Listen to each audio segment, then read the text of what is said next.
पाहूया श्रीनगरमध्ये सध्या उपमुख्यमंत्री एकनाथ शिंदे हे श्रीनगरमध्ये पोहोचलेले आहेत आणि आज शिवसेनेकडून महारक्तदान सिंदूर यात्रेचं आयोजन श्रीनगरमध्ये करण्यात आलेलं आहे। ऑपरेशन सिंदूर नंतर सैनिकांसाठी ही यात्रा महत्त्वाची समजली जाते आणि त्याचबरोबर आज मनीष साहनी यांचा देखील शिवसेना पक्षप्रवेश होऊ शकतो अशी देखील चर्चा आहे आणि या सर्वांच्या निमित्ताने उपमुख्यमंत्री एकनाथ शिंदे हे कित्येक शिवसैनिकांसह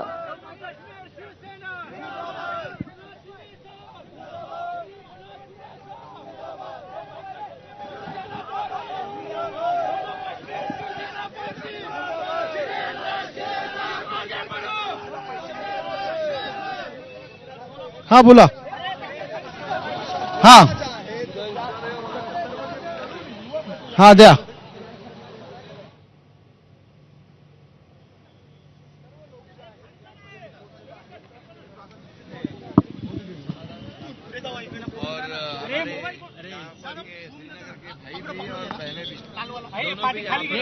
ये लोकशाही काली के रहे यहाँ पर उन्होंने मेरा स्वागत किया है और रक्षाबंधन का त्योहार भी हुआ है, राखी भी बंधी है। ये एक अच्छा माहौल दिख रहा है और एक खुशी की भी बात है, इसलिए मैं उनको सभी लोगों को बहुत बहुत शुभकामनाएं देता हूँ और बधाई देता हूँ। और आगे अभी ब्लड डोनेशन कैंप में वहाँ ब्लड डोनेट करने के बाद हम फिर लो सर किसका है लो सर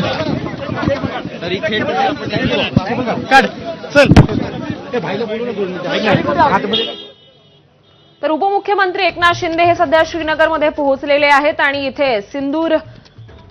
महारक्तदान यात्रेचं आयोजन करण्यात आलेलं आहे।